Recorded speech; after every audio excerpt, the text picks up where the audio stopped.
Hello student, आज हम जो कल का छूटा हुआ था वहाँ से स्टार्ट करते हैं। पीडियाट्रिक नर्सिंग में फर्स्ट क्वेश्चन है नवजात काल किससे संबंधित है। तो नवजात के जन्म के बाद पहले 28 दिन तक, मतलब first 28 days after birth of newborn. ठीक है। सेकंड क्वेश्चन है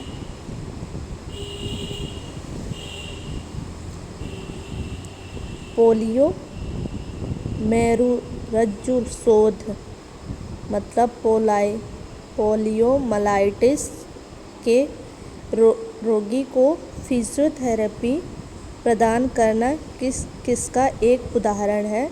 तो तृतीयक रोकथाम है, मतलब टर्शरी प्रिवेंशन। ठीक है। अगला क्वेश्चन है यदि बच्चा बिंदी के बाद भी सहायता के सीढ़ियाँ चढ़ने में असमर्थ होता है तो उसे विकलांग का संदेह होता है। तो 18 माह तक, यदि बच्चा 18 माह के बाद भी नहीं चल पाता तो उससे विकलांगता का मान लिया जाता है। मतलब developmental delay is suspected if the child is unable to walk upstairs with assistance even after 18 month। ठीक है। अगला क्वेश्चन है हॉस्पिटल पहुंचने पर बच्चे की त्वरित जांच को बिंदी कहा जाता है। तो गंभीर रोगियों की छटाई करने के लिए कहा जाता है। ठीक है। अगला क्वेश्चन है पदप्रांतग्रस्त बच्चे में किस प्रकार की चाल देखी जाती है। तो हाई स्पॉन्टेनिंग गैट देखा जाता है। अगला क्वेश्चन है एक सामान्य बच्चे का वजन 5 से 6 माह में जन्म के समय से दुगना हो जाता है। ठीक है। फिर अगला क्वेश्चन निम्नलिखित तथ्यों में से किसे छोड़कर शेष सभी तथ्य सिर की परत ही तब हेड सरकमफ्रेंस के संबंध में सत्य है। तो किसी कुपोषित बच्चे में 5 माह की आयु तक छाती की परत ही सिर की परत से अधिक हो जाती है। ठीक है, इसका क्वेश्चन है। फिर अगला क्वेश्चन है निम्नलिखित विशेषताओं में से किसे छोड़कर सभी टर्म बेबी के लिए विशिष्ट हैं। तो गहरी पदलत सिलवटें केवल पूर्व काल के तृतीयक भाग में मौजूद होती है।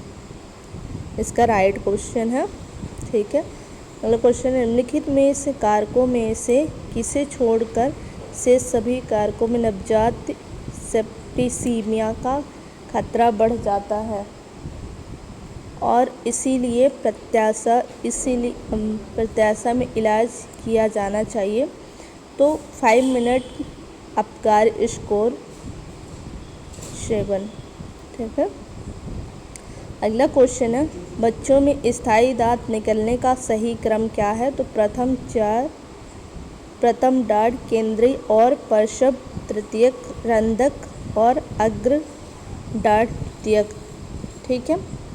मतलब फर्स्ट मोलर दांत होगा, सेंट्रल एंड लेटरल दोनों साइड होगा, फिर इंसोरियस, फिर सेनियस एंड प्रीमोलर, फिर सेकेंडरी मोलर निकलते हैं। ठीक है। अगला क्वेश्चन है निम्नलिखित में से नैदानिक लक्षणों में से किसे छोड़कर से सभी नैदानिक लक्षण आमतौर पर बच्चे का मरासमस से पीड़ित होने का सुझाव देता है। तो एडिमा निचले सिरों से शुरू होती है और बाद में ऊपरी भागों और चेहरे पर भी आ जाती है। ठीक है।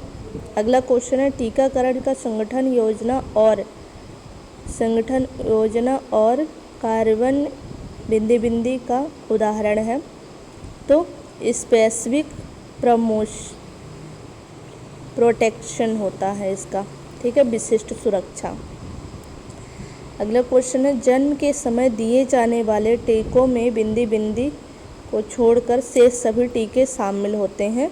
तो इसमें BCG भी दिया जाता है, OPV भी दिया जाता है, हेपेटाइटिस भी दिया जाता है। DPD टीका जन्म के समय नहीं दिया जाता है, ठीक है। अगला क्वेश्चन है, निम्नलिखित में से किस वंशागति में सिर्फ पुरुष प्रभावित होता है? तो एक्स लिंक्ड रिसेसिव में सिर्फ पुरुष प्रभावित होता है। ऑटोसोमल डोमिनेंट में स्त्री और पुरुष दोनों होते हैं। ऑटोसोमल रिसेसिव्स इसमें भी दोनों होते हैं। और सिर्फ एक्स लिंक्ड रिसेसिव्स में सिर्फ एक ही होता है। अगला क्वेश्चन है, किसी बच्चे में चोट या बीमारी के बाद सामान्य रूप और कार्य के पुनः स्थापना को क्या कहा जाता है? जिसे रिहैबिलिटेशन कहा जाता है, ठीक है। अगला क्वेश्चन है, हर्पेंडन्स इन्फंटोमर का उपयोग क्या मापने के लिए किया जाता है?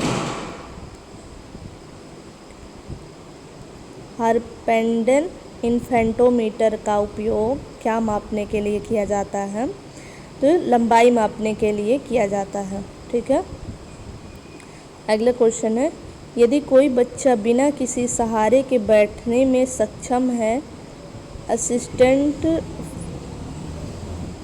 फीचर ग्रैप्स प्रदर्शित करता है और बाई सिल्वस उदाहरण करता है, तो बच्चे की अधिकतम संभावित आयु कितनी होनी चाहिए? तो 9 माह होनी चाहिए, ठीक है। यदि किसी नवजात शिशु की श्वसन दर 60 से 80 है, छाती की भित्ति में हल्की सिकुड़न के कारण साथ साइनोसिस मौजूद है और हवा के प्रवेश में कमी के साथ स्टेथोस्कोप में घुराने की आवाज़ सुनाई देती है, तो डाउन स्कोर के अनुसार बच्चे को किस वर्ग में वर्गीकृत किया जाता है? तो मध्यम श्वसन संकट में वर्गीकृत किया जाता है, मतलब मॉडरेट रेस्पिरेटरी डिस्ट्रेस होता है बच्चे को, ठीक है। अगला क्वेश्चन है, 6 सप्ताह के बच्चे को राष्ट्रीय टीकाकरण अनुसूची के अंतर्गत निम्नलिखित में से किसे छोड़कर से सभी टीके लगवाने चाहिए? मीजल्स टीका नहीं लगवाना चाहिए, बाकी BCG, OPV, हेपेटाइटिस B ये सारे टीके लगवाने चाहिए, ठीक है। अगला क्वेश्चन है, यदि बच्चे में पैरों के झुकने, तोड़ तंतुर में देरी और उपरोक्ति आगे की ओर निकली होने के कारण किस समस्या से पीड़ित होने की संभावना सबसे अधिक होती है? तो इसमें सूखा रोग होता है, रिकेट्स जिसको बोलते हैं, ठीक है। अगला है community health nursing part 1 and part 2। इसका पहला क्वेश्चन है, मानव विकास सूचकांक के मूल आगमों में निम्नलिखित विकल्पों में से किसे छोड़कर से सभी विकल्प शामिल हैं? तो डॉक्टर जनसंख्या अनुपात, ठीक है। बाकी ये जीवन प्रत्याशा सूचकांक, शिक्षा सूचकांक, संकल्प राष्ट्रीय आय सूचकांक ये सभी शामिल होते हैं। डॉक्टर पॉपुलेशन रेशियो नहीं शामिल होता है। अगला क्वेश्चन है, व्यक्ति की व्यक्तिपरक स्थिति जिसमें ठीक न होने का भाव महसूस होता है उसे इलनेस कहा जाता है, तो बीमारी कहा जाता है। अगला है, यदि नर्सिंग प्रयास बच्चों को हानिकारक जीवन शैली अपनाने को हतोत्साहित करने के लिए निर्देशित है, तो इसे आदिकालिक रोकथाम कहा जाता है।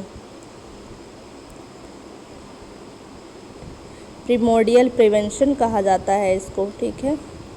आजीविका कमाने की क्षमता की बहाली को व्यावसायिक पुनर्वास कहा जाता है, ठीक।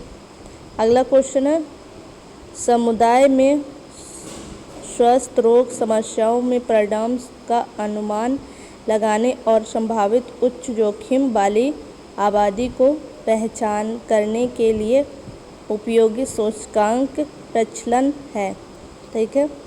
अगला क्वेश्चन है इसका, महामारी विज्ञापन यंत्र मतलब एपिडेमियोलॉजिकल ट्रेड में निम्नलिखित में से किसी एक को छोड़कर अन्य सभी को शामिल किया गया है।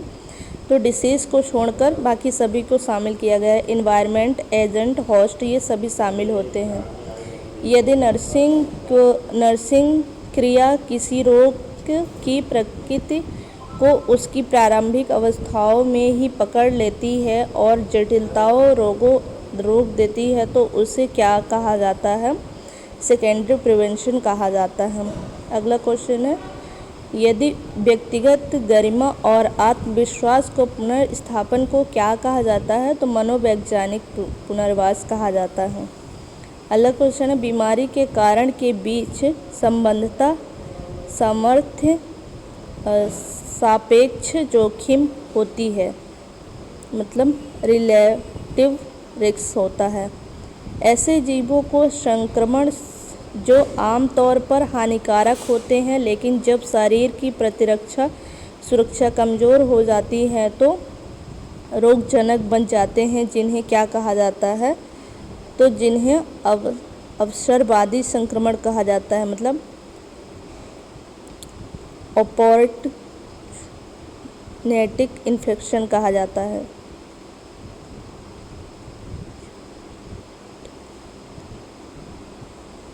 ठीक है, तो ये क्वेश्चन सारे समाप्त हुए। अब आप इसमें से देख सकते हैं कितना हमारे क्वेश्चन सही हुए हैं और कितना गलत हुए हैं। इसके हिसाब से आपको पता चल जाएगा कि हमारा सिलेक्शन हो सकता है या नहीं हो सकता है। ठीक है, थैंक यू। नेक्स्ट क्लास कल इसी टाइम पर लेंगे।